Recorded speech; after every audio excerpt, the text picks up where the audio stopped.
Hey, welcome to Film versus Movie, the podcast where we debate the cinema you hate. I'm your co-host, Belton DeLaine-Facey. My name's Chris Shurr. And on this podcast, we watch the films that have been slandered, desecrated, and sentenced to the Phantom Zone by public opinion.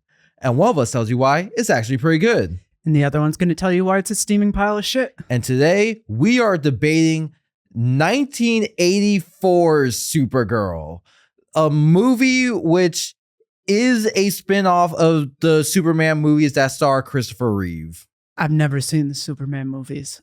Honestly, I would recommend them for the character. Like, it's a great Superman and Lois. All right. But the action's kind of distracting, I'm guessing. And I mean, when you watch it from a modern lens, because it was made in the 70s. We have been spoiled with comic book movies. Like, it's one of those things that doesn't carry over. In terms of like, you watch Indiana Jones and you're like, okay, I can see the fact that the practical effects are a little dated, but you're like, but it still looks cool. But you watch like a very mediocre red laser shoot out of someone's eye and like 3 light things shoot. It's just really bad. Yeah. Also, you watch those movies and you realize they probably recorded a green screen of Christopher Reeve flying once, and then they use that for so many shots. Like, it's the kind of stuff like people who hate on Invincible's animation complain about with that show. Yeah. I'm not gonna. I've read all about I didn't even notice the issues. I'm like I've got such a shitty eye. I was like, oh, it's fun. I like it. Like, I did not notice a single thing wrong with the animation. I mean, our producer just laughed at me. I mean, I feel like with Invincible, you know, a lot of the big action scenes look good. That's clearly where the money went. But then you get to like normal stuff, and it's like there should be more. Like in the recent season when Debbie has a monologue, they released a video of Sandra Oh in the recording booth, and when you put those side by side, you're like, oh yeah, the actual animation is missing so much emotion. And it's annoying when it's a show that has, you know, John Hamm playing security guard number 2. Yeah, that's okay. I'll give you that. Yeah. Anyway, back to Supergirl. Actually, can we just spend the hour talking about Invincible? I don't even want to talk about this movie. It's one of those classical. It's like, it's bad and it's boring. All right, let's get into it. Okay. So the plot of Supergirl, we open on Kara. She lives with survivors of Krypton on, I guess, like a rock in sort of like an asteroid in space called Argo City. It makes no sense. All right. Well, we'll get into it. Yeah. It does feel like their way of explaining why she existed when they could not get Christopher Reeve in this movie. Yeah, and all right, that's one of my biggest criticisms. Yeah. Anyway, so Argo City is powered by the Omega Hedron, but it is lost and sent off into space. Kara follows it to Earth, and when it lands on Earth, it's taken by a witch named Selena. And so Kara gets to Earth, disguises herself as a student at an all-girls school. And while there, both she and Selena become interested in a school groundskeeper named Ethan. Selena casts a love spell on Ethan, but when Supergirl rescues him, she becomes the first person he sees. So he falls in love with her to get her out the way. Selena sends Supergirl to the Phantom Zone, and there she meets Zaltar, her mentor from Argo City, who banished himself for losing the Omega Hedron. He helps her escape. Then, after a big battle, Selena is sent to Phantom Zone. Ethan is free from his spell. He reveals he knows Kara is Supergirl and loves her anyway. And then Kara returns the Omega Hedron to Argo City. And just as an extra note, her roommate here is Lucy Lane, who is Lois Lane's younger sister. And in the film, they are met by Jimmy Olsen, who appears in the previous Superman movies. Yeah. And they're dating. Yeah, that is weird. Jimmy Olsen, an adult, is dating Lucy Lane, the teenager. Yeah. I think Supergirl is like 17 and that guy was old enough to have a job at the school. Yeah. So she's also dating an adult. Look, this was made before Jerry Seinfeld dated a high schooler as a 38-year-old and everyone seemed cool with it for some reason. I think it was because her mom signed off on it, which is like even stranger. I feel like you should have a permission slip for that or something. Like, that'd just be so bizarre. I couldn't imagine answering it from other parents. You're like, oh, what's your daughter doing? And oh, she's getting ready for college. Oh, what's your daughter doing? Oh, she's dating 38-year-old Jerry Seinfeld. Like, I mean, the world was weird before people acknowledged age gaps. Yep. This film was directed by Janos Swarek, who also directed Jaws 2 and a film called Somewhere in Time, which starred Christopher Reeve. It was written by David Odell, who also wrote The Dark Crystal, as well as various Muppets projects. All right. Like, honestly, going through this guy's IMDb, I'm like, oh, this dude ate, drank, and breathed Muppets. Yeah, that's good. It's like a good business to be in. Yeah, honestly, like to be like the go-to writer for an ongoing franchise isn't going to end anytime soon is a dream. Plus, like movie deals, like that's might be one of the most reliable gigs. Yeah, and back then, because of cable, you still had a whole lot of residuals. Do you think writing kid stuff is hard? Like in my head, I'm just like, that's dumb and easy, and you just go like, red is the color red and stuff like that.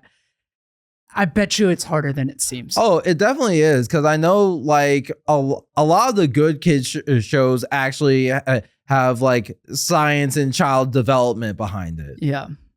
My brother's son loves to watch this show called Manny and the Motor Machines, where he drives a machine around a city made of racetracks. And he is a man in the car and his car talks, but then all the other cars aren't driven by men.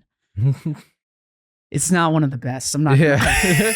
Yeah, but I mean, there is a reason why parents overwhelmingly love Bluey and want to put Caillou in a blender. Yeah. And Blippi, Doc McStuffins. Oh, yeah. They all suck, apparently. Okay, I'm sorry. All right.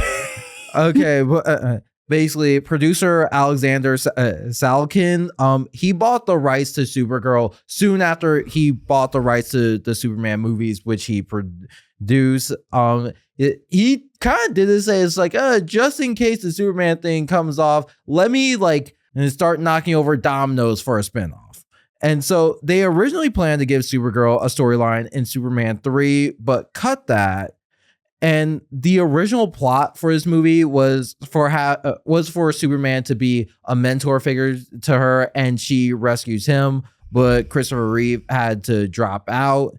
They tried to get Richard Lester, who directed Superman 3, to direct, but he declined. And they also tried to get Robert Wise, who isn't a super recognizable name today, but he low key is one of the top directors in Hollywood history. He directed both The Sound of Music and West Side Story. Oh, wow. Yeah, which is it's crazy to think about, because at the time superhero movies were still really new and comic books were still considered very childish. It's like I'm having a hard time coming up with a comparison. It's almost like it's like finding Steven Sondheim wrote Sharknado. Yeah. No, I mean, I was gonna say it's like if you ask Christopher Nolan to direct a Twilight movie. Yeah. They auditioned hundreds of actresses for the role of Supergirl, including Demi Moore and Brooke Shields. But ultimately, they decided they wanted to go with an unknown actress, which I feel like if you know you want to go with an unknown actress, don't audition Demi Moore and Brooke Shields, who were significant names at the time. Yeah. So they ended up casting Helen Slater, who they signed to a 3-picture deal. Oh God. Yeah, they fully expected this to be its own franchise to go alongside Superman. Oh wow.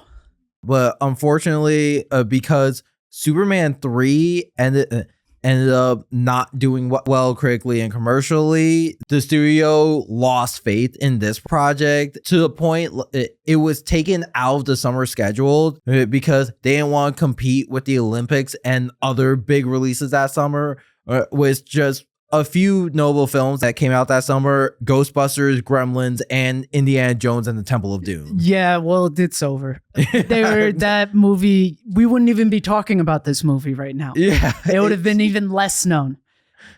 People would have been like, you mean what? Yeah. I feel like that also shows how much like the summer box office has changed, that like 2 out of the 3 movies I listed were original films, and the studio would look at that and be like, oh, well, those are going to be mega hits. Let's not even try with Supergirl. Maybe they just watched Supergirl though. Like maybe they knew that these original movies were going to be bangers, but also maybe they just knew that Supergirl probably won't sell that well. Yeah, maybe. I mean, especially after Superman 3 not going well, because I mean, like we're recording this before the new Supergirl movie comes out, so you know, you could be listening to this after it bombed and we sound stupid, but this one seemed to be set up much better because, you know, Superman movie did really well critically and commercially, and Supergirl got a notable scene in that movie. And when you look at the trailers, there's a shot of David Cornswell as Superman essentially handing off the torch to be the next movie of the summer. This Supergirl seems a lot better set up than the one we're about to debate. Yeah. Dude, this movie was so bad. Belton. It was released in the US in November 21st, 1984. On a budget of $35 million, it made $14.3 million at the box office. Currently stands at 4.4 out of 10 on IMDb and a 19% on Rotten Tomatoes. It received 2 Razzie nominations for Worst Actor for Peter O'Toole and Worst Actress for Faye Dunaway. Who is who? Peter O'Toole was Zaltar, Faye Dunaway was Selena. Fuck off. Selena was great. Yeah, exactly. All right. Yeah, all right. And so Helen Slater, like, in a way to remember this movie among the DC legacy, she has made other appearances in DC properties. In Smallville, which is about Superman growing up, she plays Superman's biological mom. And on the series Supergirl, which aired on CBS and the CW, she played Supergirl's adopted mom. And if you saw the Flash movie, you saw like the weird CGI rendition of her. I did not see the Flash movie. You don't need to. Did you see the Flash movie? Yeah. Did you want to see the Batman suit? The Flash? I was curious about it, and it was on HBO Max. Like, I did not go to theaters to see it. Yeah. Now I've gotten so used to like reading negative things on Reddit about stuff and then actually playing it or watching it, and I'm like, oh no, I like this. This is like a B+. My B+ is other people's C, so I'm worried that if I watch The Flash, I'm gonna have to text Belton and be like, hey Belton, The Flash, that should have been an 85% on Rotten Tomatoes. I mean, I feel like that movie had like interesting ideas, but didn't execute well on any of them. I just remember leading up to it, you know, Ezra Miller was in all the legal trouble. He has just two main charges for me to remember. I know he assaulted someone. He broke into he kept interrupting karaoke and assaulted someone. He went to like a hotel in Hawaii and just like walked around the hotel bothering people constantly. And I just remember a lot of people were asking like, oh, I'm surprised Warner Bros. Isn't canceling the Flash movie. And the word going around was Warner Bros. Believed the movie was so great, they cannot take it off the slate. And the movie came out and just wasn't. It was like that. And then was Black Adam right before it? It might have been right after. They had a 3-movie run where it was like Black Adam, that movie, and then the second... What's the one where the little kid turns Shazam 2? Yeah, that was a bomb too. Yeah. Oh, yeah. Like those 3 movies. I think Black Adam came out after because I think people refer to that as like the final nail in the coffin. Yeah. Dude, that first Shazam was solid. Yeah. All right, sorry. We're getting real off. Yeah. All right. Well, now it's time for our opening statements. I will be defending the film and Chris will be attacking. It's a bird. It's a plane. It's another woman-led movie that didn't get the respect it deserved. Choosing to focus on character over action, this film takes a lot of beats from its predecessors, but suddenly it's not a good enough story. That is the most generous reading of a film we have done on this podcast.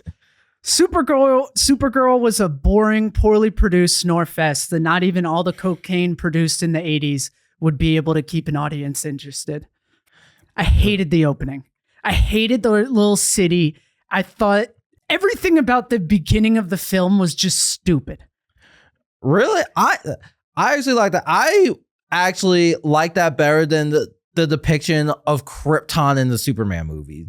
I never saw Krypton in the Superman movies. Wait, which Superman movies? The Christopher Reeve. Yeah, I never saw ones. that one. Yeah, I'm comparing this to like the Superman, the same universe. What did it look like? It was just white crystal everywhere. Yeah, I thought one of the things I finally watched Man of Steel, and one of the things they did well was the home world, like the dusty, collapsing planet. Yeah, but. Yeah, I hated the opening. I thought the city looked dumb. It was one of those things where I looked at it and I'm like, this doesn't even make sense. Like they didn't sell the magic technology thing well. It just looked like random garbage placed everywhere.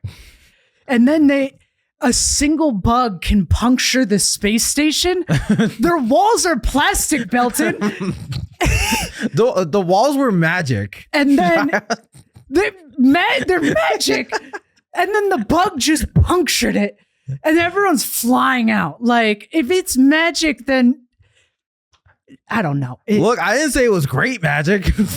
That stupid spinning orb with the wand, and they're making the crystals. And he's like, I can use this wand, but if I hold up the ball to it and it starts spinning, it's a bit better. Okay, admittedly, like that bit of practical effects wasn't good because watching it, I feel like when I watch movies and they have effects, I want to like have to look up how they did practical effects. This one was obvious. They obviously had a ring on the other side, so when people held it in their hand, it just spun. Yeah, it was bad.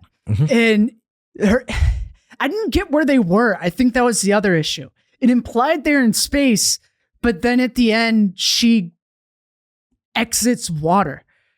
They're like, oh, we're not in outer space. We're in inner space, but it functions the same as outer space. Wait, what do you mean exit water? So the sequence is the ball shoots out and then she gets into a little spacecraft and then it exits the space station and then it goes through a weird psychedelic sort of scenery. And then she just pops out like 15 feet under the water. Well, yeah, because the ship landed in water on Earth. So she... No. She like came out of an opening. It was like a dimensional opening because she just swam back in and then it lit up. Remember, I was like, it's lame. It doesn't show her going home. And you're like, but the city lit up.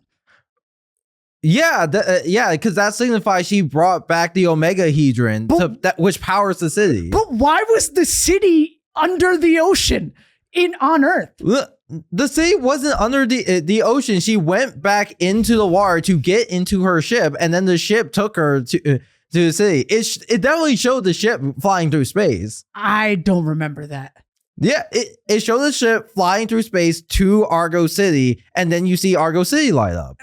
I thought it just went underwater. I thought she just like swam into like a weird little opening, and that was the end of the movie because it ends on the ocean. It doesn't end with them in the place. All that happens is she dives into the.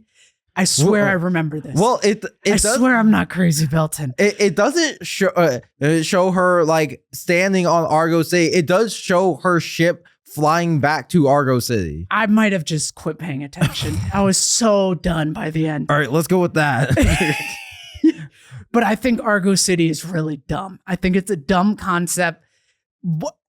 It's a plastic space station made together with cellophane. I mean, so like keeping in mind that the original plan for this movie was to have Superman in it, and with Supergirl's comic origins, it's hard to visualize that without Superman. So like this, it was definitely a fix, and I think like in terms of fixes, it's a decent one. I don't think it was decent, Belton. It was. Oh, you mean the fix about the space station? Yeah, well, I thought you were saying the fix of like the little ball flying out the window. Well, no, I'm saying the fix of like explaining Supergirl's existence without having to have Superman show up. Yeah, because otherwise you have to give a whole spiel of like I was also sent away on Krypton. I was stuck in a wormhole, and then when I landed, my cousin found me. Like doing all that without having Superman show up at all would get boring. Yeah, maybe. The beginning, I was already in the first 15 minutes. I was just like, oh, this is like a real stinker. This is like really bad. Like I understand why Zaltar got a Razzie. His whole opening sequence of like, I'm so needed, but I need to leave. I was just like, oh my God, Zaltar, like, I don't care. Just leave. What is this? Okay, I would say like Zaltar actually set up like the themes and like her personal journey on Earth fairly well, like conflict between like enjoying Earth and doing what's needed for for Argo City, your home. There was a conflict between that. Well, yeah. She was pretty focused on getting the ball the entire time. Well, was she? She kept being distracted by Lucy Lane and Ethan to me. But like, she didn't go out and eat dinner with them. She just immediately. Remember, they went to the diner, and then she was looking for the octahedron, and that's when Selena wished for the excavator to take the boy. Oh yeah, so yeah, she was at dinner until something suspicious happened literally right in front of her. Yeah, I don't know. I just like she seemed pretty focused on it the whole time. Yeah, in my opinion. I don't know. I'm gonna say though, because I do feel it's this movie took a cue from the Richard Donner Superman movies, because those focus a lot on Superman's personal life and building him as a character. Like in Superman 2, he spends most of the movie with Lois while General Zod and his crew are just like destroying Earth, and it works because they build up their relationship so well and explore it. And I think that's the focus this movie takes. I disagree. I just disagree. The plot was kind of contrived. How does the ball go flying? The ball goes flying out the window because the bug can pierce the side of a space station, which is kind of silly. And then she jumps in the ship instead of Zoltar, who is very capable of getting in the ship. And then it just happens to land in a magician's hands. Like it's a kind of a contrived plot. Oh, okay, but you could say that about literally any movie. It's a standard like understanding in screenwriting that like in order for the plot to happen, you need at least a couple of coincidences. It was like 3 whoopsies. It was 1 whoopsie too many for me, Belton. I will not stand there and take 3 whoopsies and take it as fact. I mean, I would say her getting in the ship instead of Zoltar, that's because she feels responsible for it. And so this is her trying to make things right for her mistake. I like that Zoltar was just like, all right, I'm off to the Phantom Zone. Anyway, you're going to be dead in 5 days. See ya. I mean, he didn't expect her to be there. Yeah. What do you think of the Phantom Zone? I think it was an interesting take on it, especially because, you know, in this Superman franchise, I haven't seen Superman 3, so I could be wrong about this, but we don't see the Phantom Zone. So, you know, it's really unexplored, and I thought they added interesting visuals to it. I've literally never seen the Phantom Zone in media. Well, that's because usually you don't see it. Does Harley Quinn go to the Phantom Zone? I don't think so. Doesn't she get trapped in like a very abstract prison at some point? Are you talking about this animated series? Yeah. Maybe. Okay. But I mean, with the Phantom Zone, usually it's not depicted because usually Zod just shows up and he's like, I was in the Phantom Zone. Like all you know is that it's an interdimensional prison.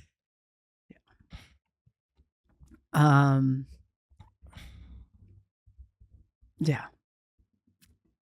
The acting was very bland. I wouldn't say so. Like, I wouldn't call it bland. I would also, Faye Dunaway killed it. Yeah. Faye Dunaway killed it. How they gave her a Razzie is fucking insane. Well, they gave her a Razzie nomination. Well, they shouldn't. She was. Yeah, I definitely think she just caught astray on that. Like, I think this is one of those movies where like the Razzies wanted to give like more nominations. They're like, well, giving a nomination to Helen Keller, she just showed up. That's kind of mean. So it's like, we can bully Faye Dunaway. She's had a good enough career. Yeah. I thought Kara was kind of bland.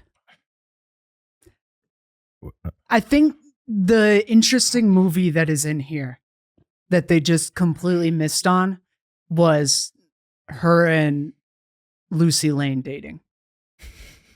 I think they just it should have ended with the love potion, like not working. I don't know. Like it should have just been about Lucy Lane and Kara developing a relationship.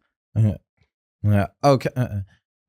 Okay. So pretending the average audience member in 1984 was ready to see a lesbian relationship on screen. Like, do you think that would have been strong enough to really like pull her away from Argo City?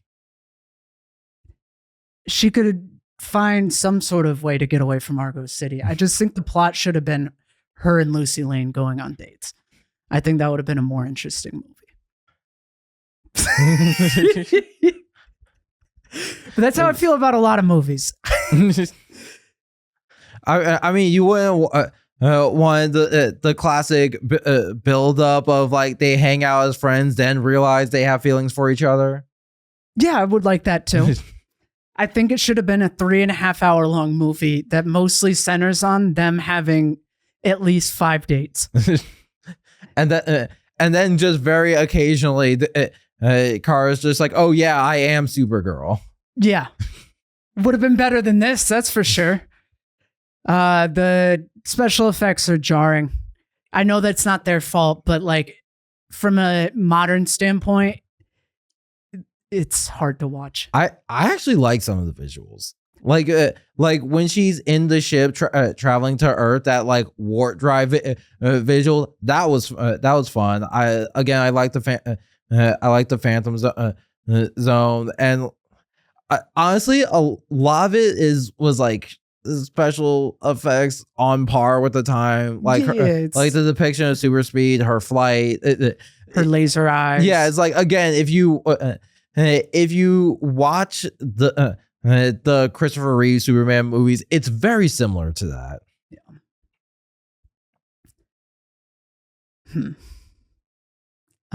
It's strange that they had Jimmy Olsen, and I know they just wanted to shoehorn in a character, but it's odd that someone traveled all the way from Metropolis just to date a high schooler.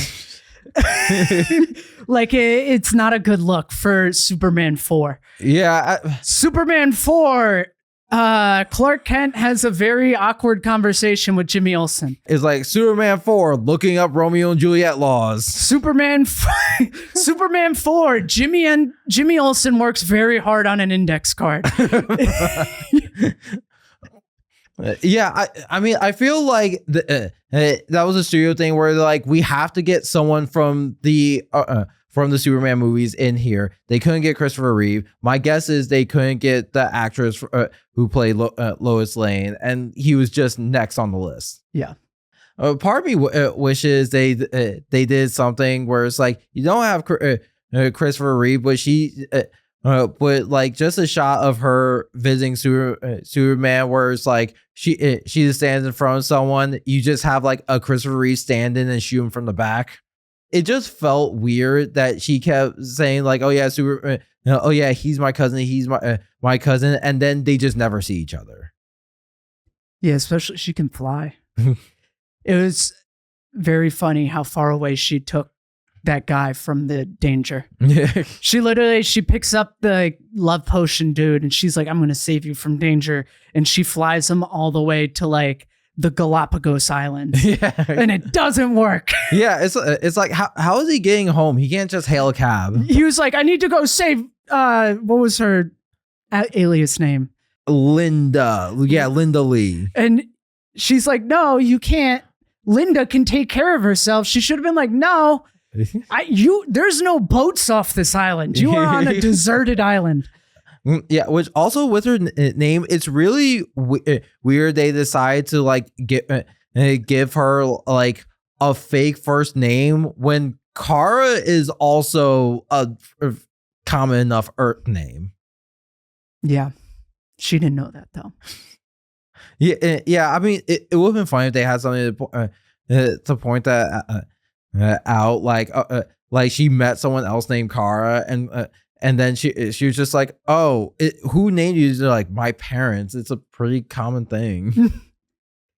I thought the climbing scene in the Phantom Zone wasn't great. I think that they should have just kept the storm and had it been like a leap of faith, where they both jump in and only she makes it out, rather than that weird climb where they're both standing there, but it's very clearly a flat surface shot weird. They're like, "I can't hang on," and their body's like fully resting on it.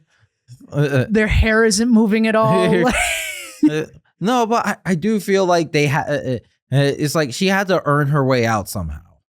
I like the leap of faith, like the courageous moment.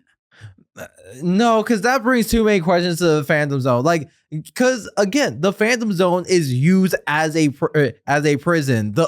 Like the first Superman movie starts with them sentencing General Zod and his crew to the Phantom Zone, and you see them trapped in there. It would just undo everything if you could just jump out. Well, they could just leave. Apparently, it's not that hard to leave. Yeah, but you saw how much she struggled with it.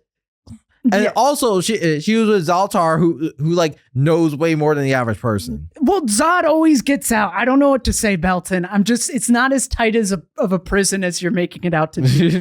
well, Zod gets out because Krypton blows up. But it's like in my head, they made like a new source of the Phantom Zone entrapment. Zaltar made a new Phantom Zone just for himself. Yeah, pretty much. Him and his green goo. And he's squirting everywhere. But yeah, I would say overall it ties. It goes really well complementary with the Superman movies because it's about humanizing the all powerful, which is what Superman's always about. Yeah. No kryptonite. Yeah, they didn't even need kryptonite. It's good when there's a Superman movie with no kryptonite. So now it's time for our concessions. This is where Chris gives 3 things she liked about the movie, and I give 3 things I didn't. All right, I'll start. Lisa Lane is a cool character. I liked her character. I liked the lesbian coded vibe she had. Yeah, she really was just like mini Lois Lane. Yeah. Yeah, no, because watching it, it's like sometimes you do something. It's like, oh, that's what Lois would do. Like when she was just telling Kara how to sneak out of school. Yeah. All right. My first concession. Why were teenagers dating grown men? Yeah. Like it's just so hard to ignore. I was gonna say like, oh, maybe they just made Jimmy Olsen like a college intern, but he's been in 3 Superman movies at this point. He can't be it. Like he's like 25. Yeah. Yeah, it's a little strange. It's very strange. Yeah, that's also something where it's just like, where do 25-year-olds meet 17-year-olds? Doesn't Lois have something to say about this? Like, isn't Lois like, hey, Jimmy, you fucking creep? Yeah, that is true. I feel like if Lois Lane found out her grown coworker was dating her teenage sister, she should be his ass. She'd sick Superman on him. Yeah, because that's the thing. Like everyone knows Lois just knows Superman. Yeah. Melissa the Witch acted her ass off. Every scene she was in was so extra and like campy and stuff. It worked perfectly. Oh yeah, no, she gave her all into the script, and I liked her biddies. Like I liked the random middle-aged woman she hung out with, who's always like, "We need income," and I like Nigel, the conniving British man. Like, yeah, it's all great stuff. Yeah, I feel like Nigel's character is like he asked the director, it's just like, what's my character like? He's like, you know how British people are really annoying? He's like, you know I'm British, right? He's like, yeah, you get it. He's like, imagine you had bad teeth.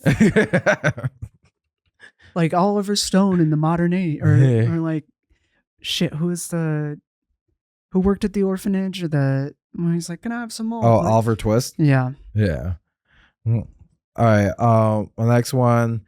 It does kind of feel like a waste to have like this entire plot revolve around the guy, like because ultimately the whole thing is just Selena trying to take out Supergirl for over a man, and Supergirl's falling for a man, and then you have Lucy Lane dating an older man, like it's all just feels like they don't have like their own story within this. Because I think it would be one thing if the romantic stuff was just a side plot, but it's just right there in the middle of the story. Yeah.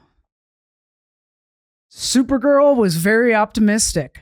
I kind of like the optimism in the movie. It made me feel very positive. I really hated this movie, Belton.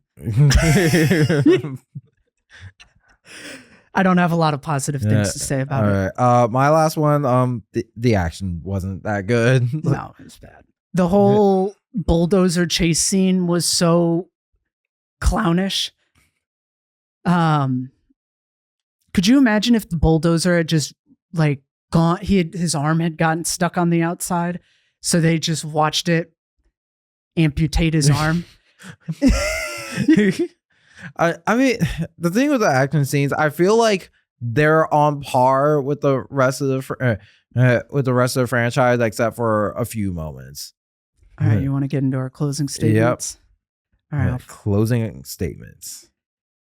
This film is a blank piece of paper that was submitted as a film. I did not like it. I give it a poorly done clothes changing sequence that leaves you dressed like a baby.